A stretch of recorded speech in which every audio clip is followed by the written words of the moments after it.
Welcome back to our channel. So today we'll be reading Disney Pixar's Up.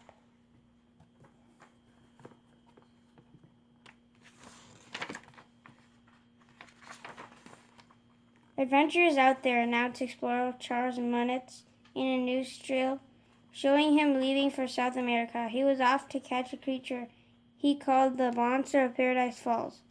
Watching in a darkened theater, young Carl Fredricksen dreamed of being just like his hero, Munitz. Carl's new best friend, Ellie, dreamed of the same thing.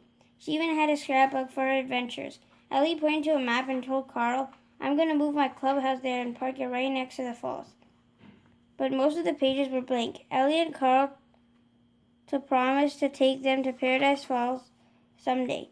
Carl crossed his heart and promised. When they grew up, Carl and Ellie got married, fixed up their old clubhouse, and moved in. Carl sold balloons at the zoo where Ellie worked, taking care of the animals. The couple spent many happy years together, though they never did make it to Paradise Falls.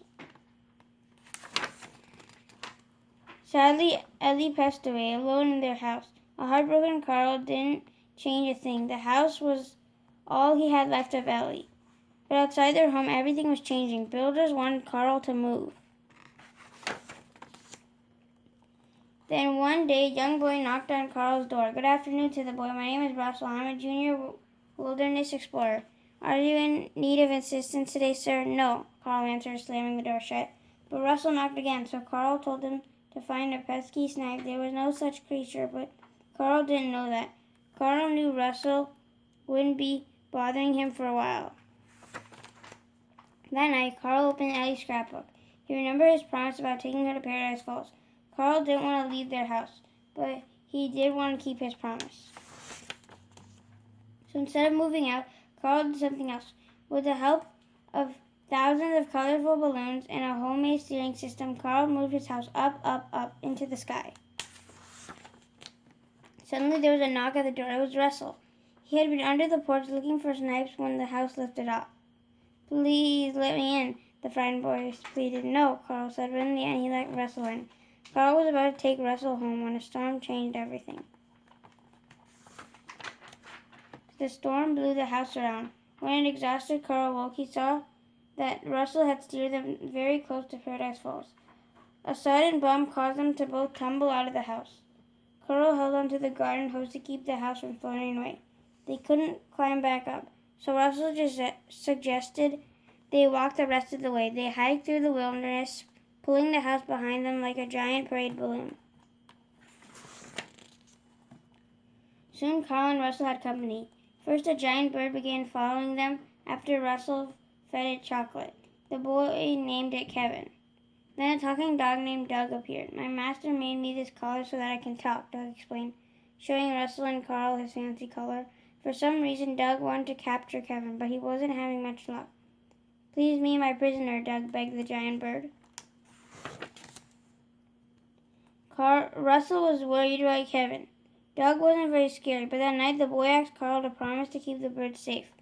Reluctantly, Carl agreed. "Cross your heart," Russell asked. "Cross my heart," replied Carl.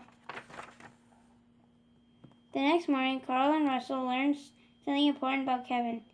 He was really a she.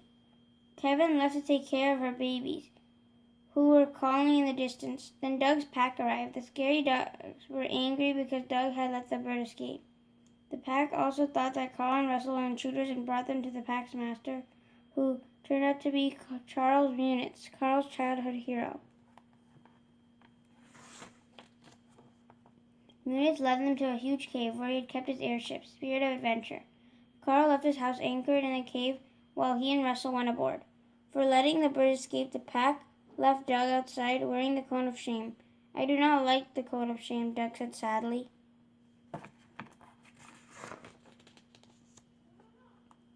Munitz explained that he had been searching all his life for the monster of Paradise Falls and would destroy anyone who stood in his way. Carl realized that this monster was really Kevin. Unfortunately, she had followed them into the cave. Wanting to protect the bird, Carl and Russell escaped with the house and Kevin. The dogs chased after them, but Doug slowed the pack with the rock slide. Doug had decided that Carl was his new master. Doug caught up with Kevin, but the pack wasn't far behind. As the chase continued, the house helped the new friends float over a canyon and escape. For the moment, they were safe, but Kevin was hurt. Carl agreed to sneak Kevin back to her babies at night and take the house to the falls. But Munich spotted them. He trapped Kevin in a net and set fire to Carl's house. While Carl put out the flames, Munich escaped on his airship with Kevin. Russell thought Carl had broken his promise. "You gave away Kevin," Russell cried. Carl felt terrible, but didn't know what to do. He just wanted to reach the fall. Frustrated, he even sent Doug away. Determined, Carl dragged his house the rest of the way without Russell's help. The balloons had been losing out, and the house came to rest at the falls. Carl had finally kept his promise to Ellie. Still, Carl was unhappy. Inside, he paged through Ellie's scrapbook. It was filled with photos of their life together. At the end of the book, Carl discovered that Ellie had written him a final note. "Thanks for the adventure. Now go have a new one, Ellie."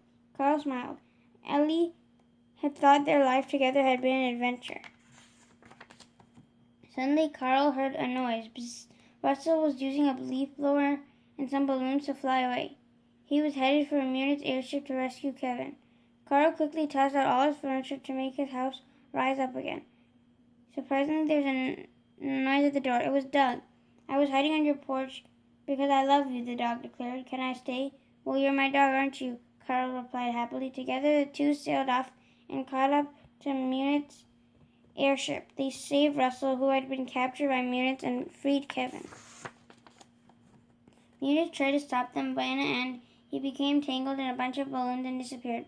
Carl's house floated away, but Carl knew Ellie would always be with him in his heart. What mattered now were his friends, his new friends. Once Kevin was safely back with her babies, Carl, Russell, and Doug flew home in the airship, Spirit of Adventure.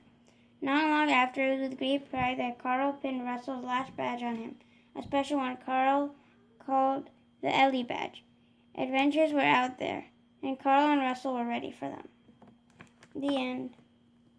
Thank you for watching. Hope you guys enjoyed Disney Pixar's Up, and stay tuned for another book read coming soon. Take care, guys. Be safe, and make sure you guys are reading. Goodbye. Bye.